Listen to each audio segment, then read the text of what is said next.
Depuis les premières heures de la journée de ce samedi 1er juillet, plusieurs chefs d'État ou leurs représentants de l'espace CEAC ont fait le déplacement de Libreville pour la 23e session de la conférence des chefs d'État et de gouvernement de cette institution sous-régionale. 60 minutes de vol ont suffi au président de la République Félix-Antoine Tshisekedi Tshilombo de rallier la capitale gabonaise et retrouver sur place ses homologues Villanova de Sao Tomé, Idriss Déby du Tchad, Joao Lourenço d'Angola, Faustin Archange Touadéra de Centrafrique, Théodoro Obiang de Guinée équatoriale, Denis Sassou Nguesso du Congo et Ali Bongo Ondimba, président en exercice de la CEAC et l'hôte du sommet. Même si le thème du sommet est consacré à la problématique des financements de la CEAC, la guerre du Soudan et l'agression de la RDC par les Rwandais se sont invités au débat. Dans la partie publique, 4 allocutions ont marqué la cérémonie d'ouverture. Intervenant en premier, M. Parfait Onanga, chef du bureau des Nations Unies à l'Union africaine, a indiqué que la guerre du Soudan affecte sérieusement le Tchad et la RCA, 2 pays membres de la CEAC qui accueillent chaque jour de réfugiés. Il s'est montré aussi préoccupé par ce qu'il appelle instabilité chronique de la sécurité dans l'Est de la République démocratique du Congo. À ce sujet, le président de la Commission de l'Union africaine, Moussa Faki Mahamat, a salué la tenue de la dernière quadripartite de Luanda qui marque un pas vers l'efficacité des actions de terrain. Dans son allocution d'ouverture, le président Ali Bongo Ondimba s'est plus apaisanti sur le manque de moyens de la CEAC. Pour lui et pour les autres intervenants, les sommets de Libreville est l'occasion indiquée de réfléchir sur les moyens de doter cette institution pour son fonctionnement. Il s'agit de la vie de tous, de casser ces paradoxes d'une communauté régionale à fort potentiel de richesse, mais qui peine à mobiliser ses propres moyens de fonctionnement. Le sommet de Libreville a félicité le président Félix-Antoine Tshisekedi Tshilombo. Sur la situation politique et sécuritaire,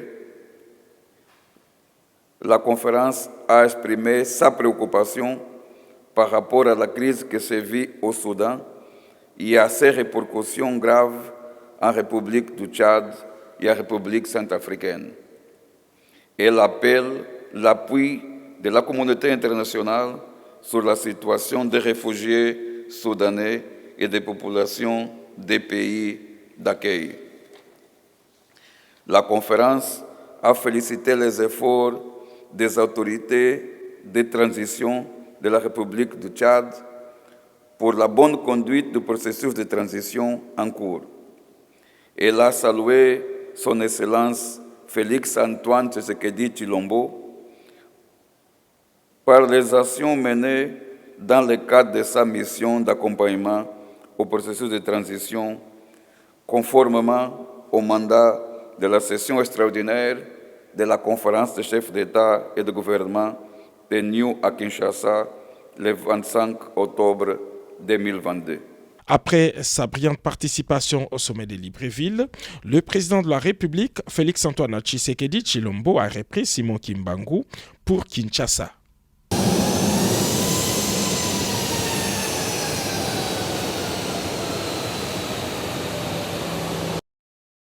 La République démocratique du Congo a célébré le 30 juin 2023 les 63 ans d'indépendance du pays.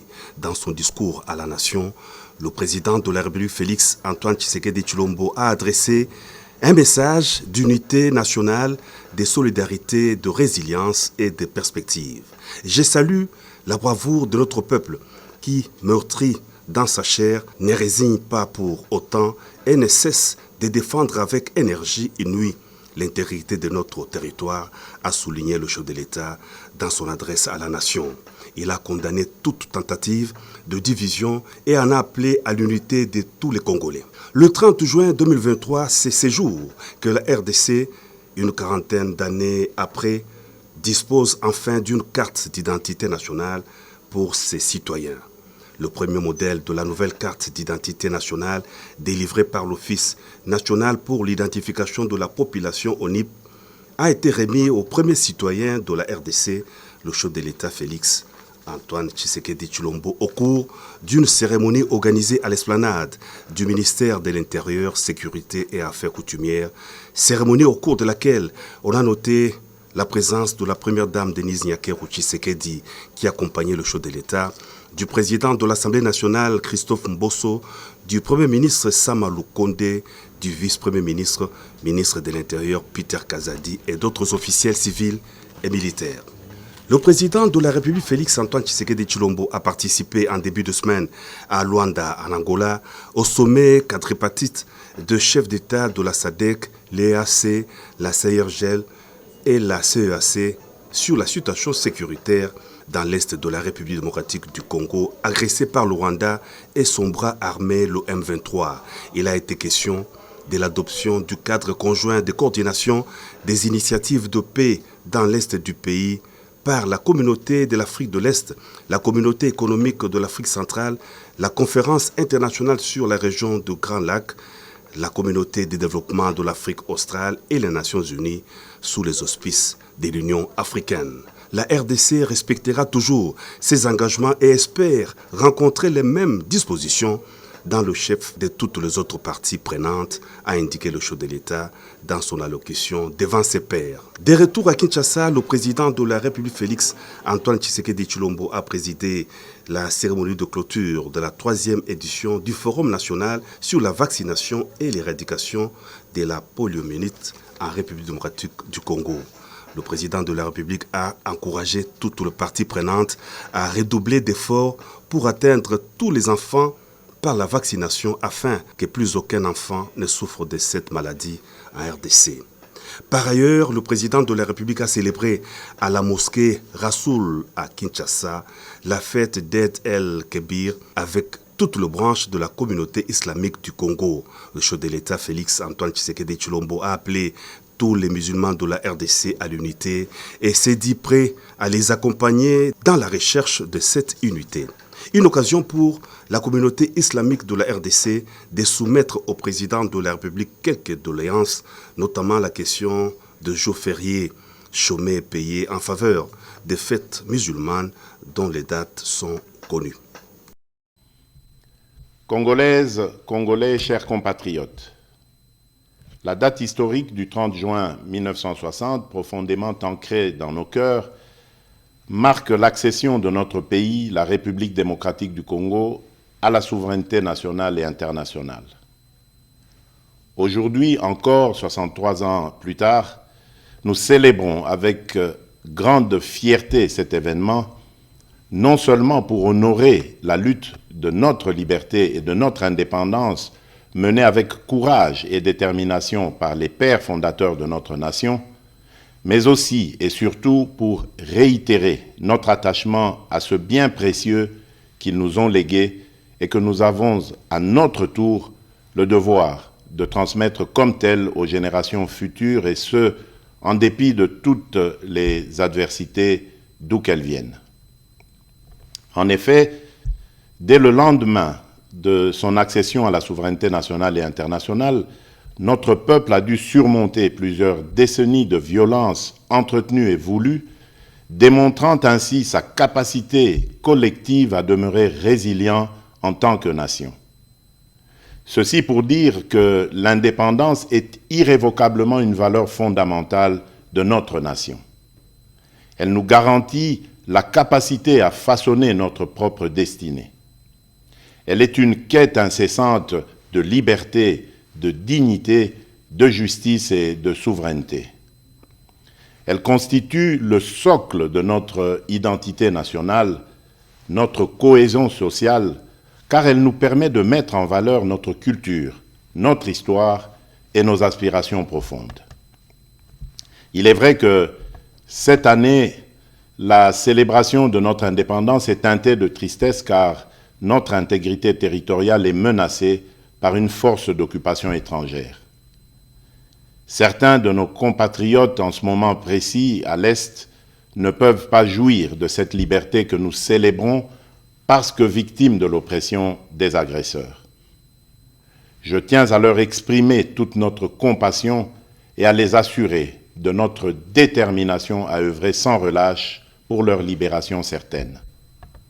C'est la raison pour laquelle nous ne cesserons de rendre un hommage mérité à nos pères de l'indépendance, dont la vision lumineuse et la lutte nous ont permis de devenir et de rester, depuis 63 ans, un peuple libre, en dépit de toutes ces adversités. Oui, ndeko tozalaki na stade, nayebi soki yo pozalaki.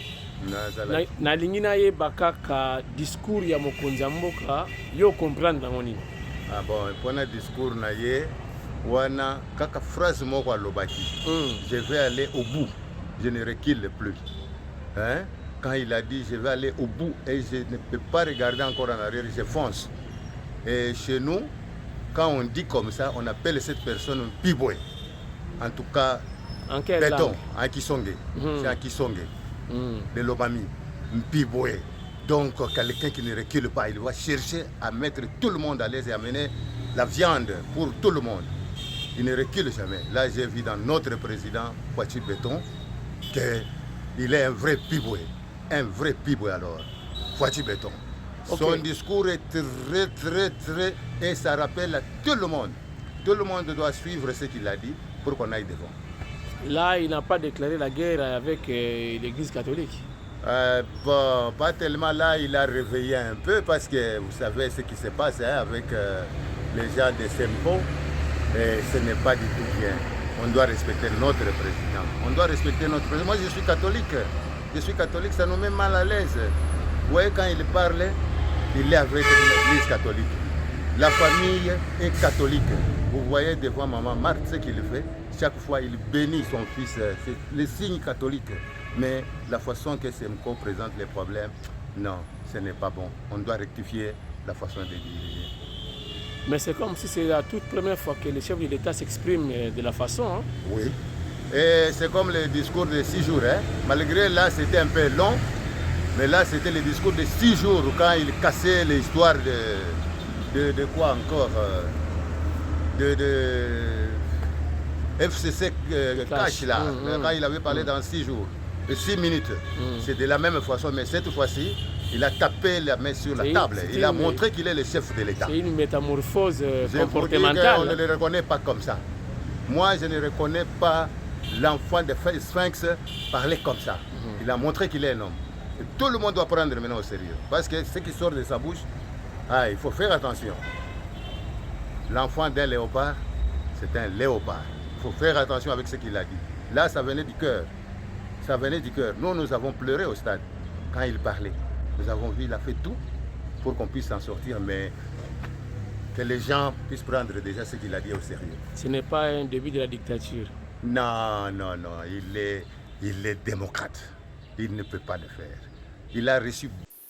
De donner tout ce qui est de lui-même. L'esprit, les forces, les énergies, pour assurer la réalisation de l'intérêt général. Et dans l'intérêt général, il y a la préservation des droits et libertés fondamentaux des citoyens. Maintenant, j'explique tout simplement en disant que j'ai compris aussi que là-dedans, il a voulu rappeler son rôle le plus prépondérant en tant que garant de l'unité et de la concorde nationale. En disant, ce que vous faites, il faudrait que ça se fasse aussi de manière à ne pas s'écarter des efforts que chacun de vous comme de nous devons fournir pour que ça consolide cette unité. Le président Nenga Azali, il n'a rien à recevoir. Il y a tout ce qui sont sur les droits communs, sur les notions de démocratie. Parce que Yemoko a connu la démocratie. Yemoko a zana misisa la démocratie. Yemoko Azali expression de démocratie. Azali Mwana biologique, fils biologique et fils politique et idéologique qui a Sphinx délimité. L'homme ne donne que ce qu'il a. Ce qu'il a dans ses entrailles, c'est la démocratie, c'est l'état de droit. Donc, on ne va pas confondre un côté. La rigueur et la démocratie, la rigueur et pour violer les règles, c'est des choses différentes. Vous allez rigourer, et ça dit comme ça nous prend un dictateur. Donc Félix Antoine Tshisekedi, c'est un démocrate, mais seulement Zali la rigueur, nous tous quel que soit son nom. kotia ye maboko selon la loi, les lois de la République. Tumba oyo tobandaka mo na 1982 bapère fondateur balingaki ke démocratie ya na mboka 900 partis politiques, c'est l'expression démocratique, mais nous savons la rage de la base congolaise, les IDPS, les partis du peuple, c'est l'IDPS, donc rien à faire. Et Namisa, la chef de l'État, Sali, et puis c'est qui sont là, Soukali, il y a beaucoup de sauveurs du peuple, au sein de la second mandat. D'ailleurs, nous chef à l'Ubia, nous sommes pour le deuxième mandat chef de l'État, on est acquis, mais ils ont une majorité, parce que l'élection à solo, depuis Congo, ils ont la Congo, l'élection à solo, ils ont ça avec Fachimeton, et Nasseni, la mission est libre, et voilà. Les secrétaires, écoutez, on ils ont autre stratégie, donc stratégie à Makassi, il faut chef de mission à na Kinshasa, enfin que mobilité naie, paix ancrage naie, comment contrôle les activités politiques ça la manenge et l'omubani. Merci président. Dans notre pays, il a dit qu'il laisse à la justice de faire son travail. Et toute personne qui va oser créer de mèches avec peut-être des gens de l'extérieur ou bien de la communauté internationale, ou soit certains Congolais qui sont avec nous ici, qui se contentent du sang qui coule au jour le jour, il va mettre tout ce qu'il faut mettre en place comme moyen pour contenir ces gens-là. Ça nous a vraiment édifiés et nous sommes sûrs et certains que ce discours, un discours qui nous donne de l'assurance que le deuxième mandat, le président Félix Tshisekedi Tshilombo aura ça. Et quand il aura ça, c'est pour continuer la vision, c'est pour continuer les combats qu'il a continué, la vision, c'est pour continuer les combats qu'il a hérités du fait Étienne Tshisekedi Wamulumba, le père que nous pouvons aussi appeler autrement père de la démocratie dans notre propre pays. Monsieur le journaliste, il n'est pas interdit dans notre pays de faire l'opposition. Les opposants ont l'air garantis dans la Constitution. Et le président Félix, comme un combattant de la démocratie, il ne peut pas empêcher aux opposants de faire leur travail. Mais quand vous remarquez que les opposants sont en train de perdre leur pédale, ils n'ont plus la confiance de la population, ils veulent maintenant créer une guerre, ou bien ils veulent maintenant créer des situations un peu confuses dans notre pays pour qu'un jour qu'on puisse parler d'un dialogue. Et puis, vous-même, vous savez très bien que quand il y a dialogue, après c'est toujours le partage du gâteau. Mais le président Félix n'est pas dans cette logique-là. Les opposants ne se sont pas préparés pour les élections. Ils ont compris qu'avec les bilans que le président Félix Tshisekedi a, ils seront incapables de l'affronter sur le terrain. Maintenant, il faut commencer à créer un peu de troubles par-ci, par-là, entrer en contact avec ceux qui veulent déstabiliser l'Est de la RDC et les pays en général, pour qu'on puisse parler d'une situation chaotique dans notre pays et qu'il y ait glissement, qu'on ne puisse pas organiser les élections. Comme le président a déjà compris, c'est là. C'est pourquoi il laisse la justice faire son travail. Aux opposants de se préparer. Vous-même, vous êtes en train de voir, même ceux qui se sont réunis récemment ici à 4. Aujourd'hui, l'un d'eux est allé tenir les meetings. Même ceux qui sont au pays ne se sont pas déplacés pour aller participer à ces meetings-là. Ils ont été représentés. Et même la participation au meeting qui a été très faible. C'est déjà un message, c'est déjà un message fort que la population n'est plus en collaboration, ou bien la population n'est pas derrière des opposants qui veulent empêcher le président Félix de bien faire son travail. Donc, je ne vois pas M. Félix Antoine Tshisekedi Tshilombo qui a toujours encouragé l'opposition, puisque c'est quelqu'un qui a une expérience avérée dans l'opposition. Au moment où il était opposant, avec des différentes manifestations qu'il menait, je ne vois pas M. Félix Antoine Tshisekedi Tshilombo empêcher les opposants de faire leur travail. Ils ont seulement la peur. Ce que nous pouvons demander aux opposants, c'est d'éviter la peur, d'affronter le président Félix Antoine Tshisekedi Tshilombo aux élections, puisqu'avec l'avènement de l'Union sacrée, ils ont vu vraiment que c'est vraiment une grande machine politique. Et le président Félix qui est en train de lutter pour donner une nouvelle donne dans la classe politique, cela donne un peu un temps de réflexion à l'opposition. Donc, la machine est déjà en marche, le train est en marche. Allons aux élections et éviter la peur. Oui, moi c'est le professeur Dr Joseph Nsambi. Je suis le ministre provincial de la Santé du Haut-Katanga. Et ici, c'est pour la 3e fois consécutive que je participe au Forum national sur la vaccination et l'éradication de la poliomyélite. Et en 2019, nous étions ici pour le premier forum où des engagements étaient pris par les gouverneurs des provinces et les présidents des assemblées provinciales du pays autour du chef de l'État. Et cette fois-ci, il y a eu évaluation et la province du Haut-Katanga a beaucoup, ces 3 dernières années, investi dans le domaine de la vaccination, notamment dans l'achat de frigos solaires, dans l'achat de véhicules à l'antenne de Lubumbashi et dernièrement, avant de venir ici, un véhicule pimpant neuf, Land Cruiser, a été acheté pour l'antenne PEV Likasi.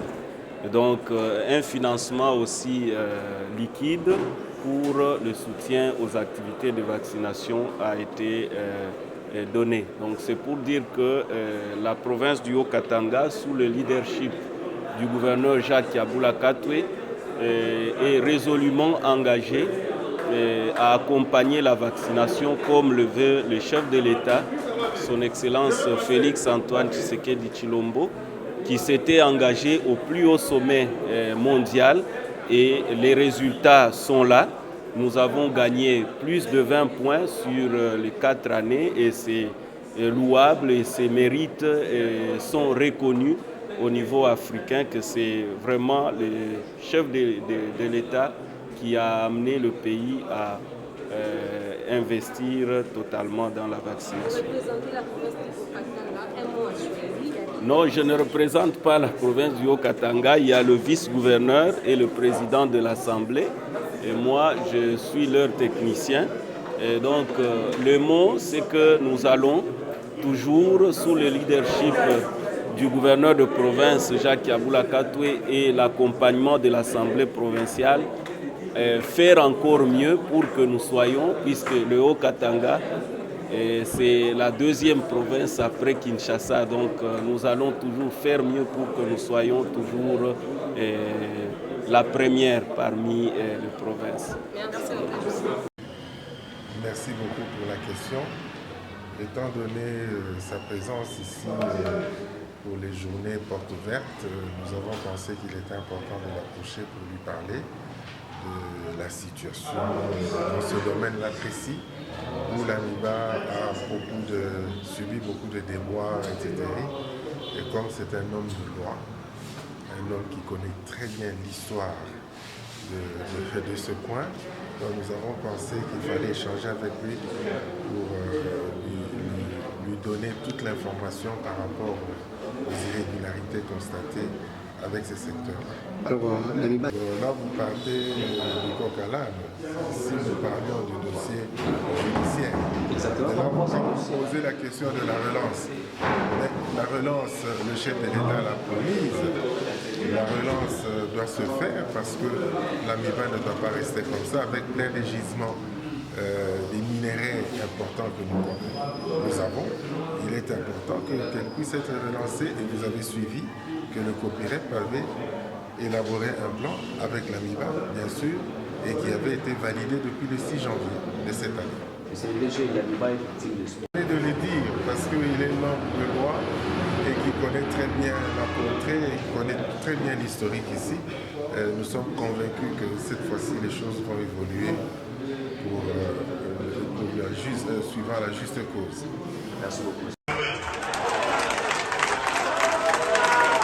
J'ai la charge de protéger et de garantir le bien-être de tous les Congolais, de quelque bord politique qu'ils soient, religieux ou autres idéologiques. Et donc, je ne lésiterai sur aucun moyen pour remplir ma mission du mieux que ce soit.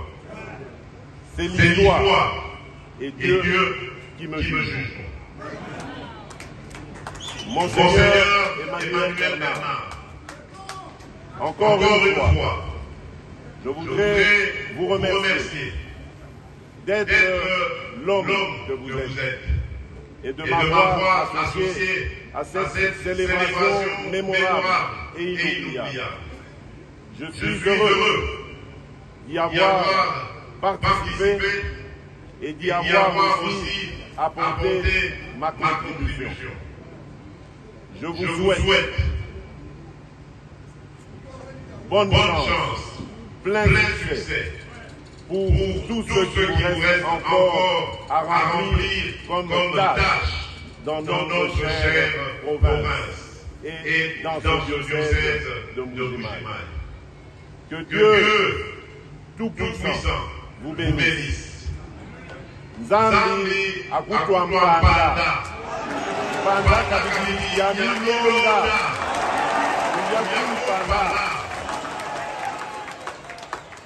que Dieu bénisse la République démocratique du Congo. Je vous remercie.